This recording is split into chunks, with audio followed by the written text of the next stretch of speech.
everybody, it's time for another fan mail. This will be the second of 3 fan mail videos that I'm shooting actually in one little sitting here because I got a ton of fan mail in the month of June, but I was out of town a couple of different times, and then my wife was out of town, and then I was sick, and I wasn't sick. My wife was sick. Currently, she's right now downstairs sick with COVID, and so is one of my daughters, and I'm pretty sure I'm next, but all of this has slowed down my ability to kind of just shoot videos, get things done, so I just had to prioritize like whatever was most important, so fan mail ended up getting pushed backwards. So I'm sorry about that, but it is time to finally play catch up. And what have we got today? First up, we've got a letter from someone that I guess they've covered up their name. Okay, well, hopefully on the inside we will find their name. Alrighty, so this is a note from Ethan, and he's someone that I actually met at Fan Expo Denver, one of these travel trips that I was just telling you about. And one of the things he talked about while he was there was that he made a Lego figure out of me, and he sent me a graphic of it, and he sent me this card of it as well. So got to talk with him in the line and take a picture, all that fun stuff. That's one of the great things about this last year is the world opening up back up, as I've been doing travel, as I've just gotten to meet people. And when I work from home, just shooting in my office here, talking movies, but it's all about interacting with other movie fans. That's why I started, because I wanted to hear other people's opinions, meet other people, and then now I work in an office by myself, and so traveling, I get to meet fans, talk with people, and that's really cool. So thank you so much for coming out to the panel. It was great getting to meet you, and very cool that you designed a Lego after my appearance. That is such a cool thing. Next one on here, we have a package from, it says from Paul. Ooh, oh, this will be fun. Yes, this is from Paul, and very cool. Stranger Things, the VHS packaging release for it. And so I guess it's the full set of, I believe, season 1, but it's designed to look like a classic VHS, fitting stylistically with the aesthetics of the show. So I guess, yeah, it includes the Blu-ray set and DVD set and a collectible poster, but most importantly, amazing packaging. So this, my kids have fallen in love with this show that they've been trying to get us to watch for years because they introduced Minecraft characters into Minecraft. For Stranger Things characters into Minecraft, my brain's shot. It's been a wild little window of time.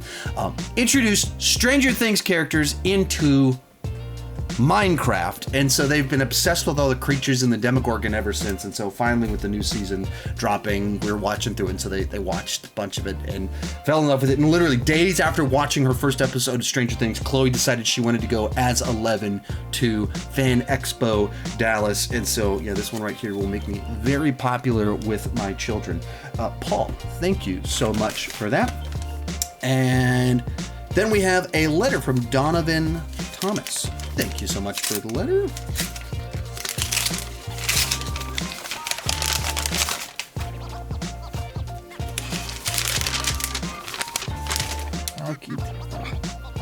My nose. Here we go. All right. Donovan is a fan of the channel. Just appreciates that my channel is a little bit more family friendly, and he's looking to start his own movie review channel, and was kind of asking for some tips on how to do so. And so I've done a bunch of videos on this, so I couldn't say anything more elaborate here than I would say in those videos because the time constraints. So you can just look up my video, how to start a movie review channel. That will have some ones on like my tips on kind of how to start analyzing and kind of growing your skill sets, as well as YouTube. Then there's one on how to grow a movie channel that has some YouTube tips. And I have a second channel called Real Creators that's all about sharing my movie YouTube tips. How to grow a nerdy YouTube channel. I posted my panels from these Comic Cons. It's literally called How to Grow a Nerdy YouTube Channel. It's my 45-minute explanation, sometimes bringing my friends in, our 45-minute tips on how to grow a YouTube channel. At the end of the day, you have to figure out how to come up with clever ideas that pop out and stick out. If you want to grow, you have to pop out. You have to stand out. So you have to find a way to do that. If all you do is Thor 4 movie review, there's 20,000, 30,000 of those out there. You're competing against everyone else. If you do the same thing as everyone else, you compete against everyone else. So you have to find a way to stand out and do something different. There's all this noise on the internet. There's so much competition. How do you stand out? How do you do something unique? So you have to come up with an idea that pops, that actually cuts through the noise, stops the scroll when people are doing this. If you're just another movie review, you don't stop the scroll. So come up with an idea that pops. And then you have to have a thumbnail that pops, that stops the scroll, that complements the concept of the video, and then you have to deliver on the content. You actually have to be good. And that's the hard one to hear for most people to hear, because everyone wants to think you're really good.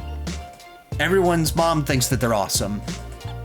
But if people click on your video and they leave, you're not as awesome as you think. So you just have to get really good. But it's all about generating great ideas, just really awesome ideas that are interesting, that stand out, having a thumbnail that captures that gives off perceived professionalism, and then actually deliver value, insight, entertainment, be useful. You have to deliver something of value. That is how you grow a channel. But you can check out my Real Creators channel. You can just look up Sean Chandler movie review tips, Sean Chandler YouTube tips. A bunch of videos will come up. I've talked about it extensively. And on my Real Creators channel, I'm going to start posting. I've recorded 3 different 90-minute interviews that I'm going to release in like 20-minute segments over the next 3 months. So I'll have regular weekly content over there in the near future. But thank you so much for the letters, so much for the kind words. I'm glad that you appreciate kind of the more family-friendly approach to my channel. And good luck with your channel. It takes time and patience. That's the other one. It doesn't come quickly. I started my first movie channel in the 90s. It went nowhere. And I had all sorts of failures for 15 years. 20 years of failures, really, before I went full-time. It takes a long time. So you have to be patient. And if you're looking for the tip that makes it nice and easy, there isn't one. It's hard work.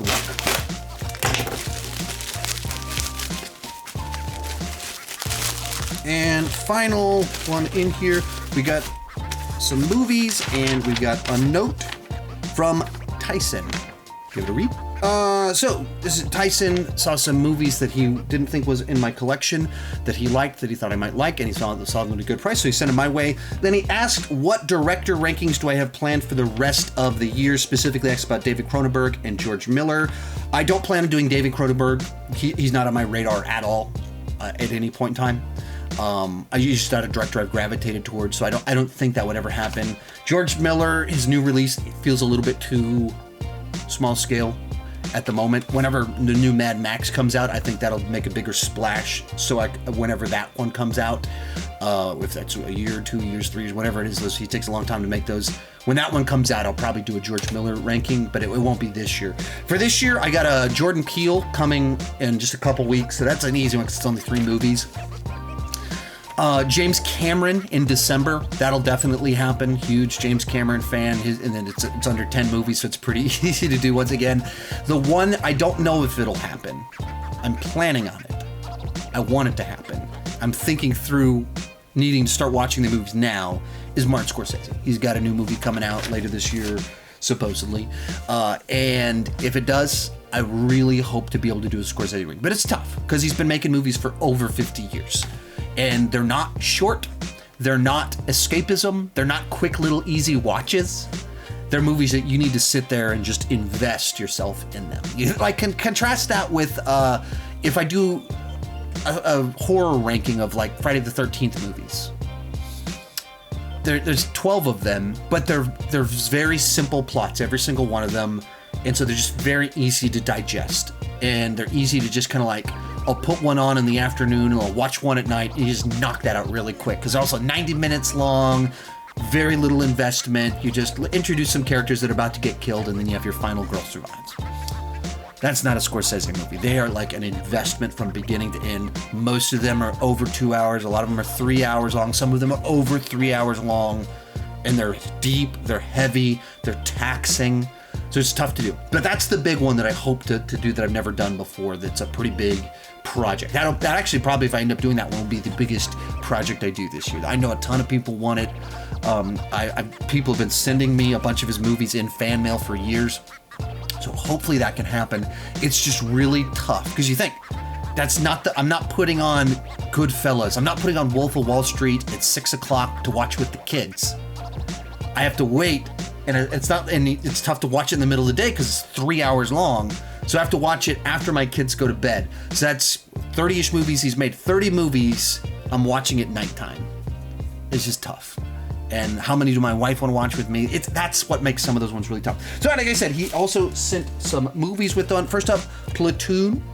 Movie I have seen Platoon, but it's been many, many years since I watched Platoon. Obviously a classic Vietnam film. But yeah, I don't know, probably been 15 years since I watched it. Next up is Safe Haven, a movie that I am not familiar with. It seems like one that maybe my wife has seen, but I have not seen that one. Oh man, my nose is going absolutely nuts on me, getting itchy. Then we have Rio 2. I do not believe I have seen Rio 2, but it seems one right up my kids' alley. They love movies about talking animals. All right, that is part 2 of our 3-part series going through my fan mail. Thank you so much for tuning in. Hopefully the final part of this will come in just a few days. Keep talking movies too much. Bye-bye.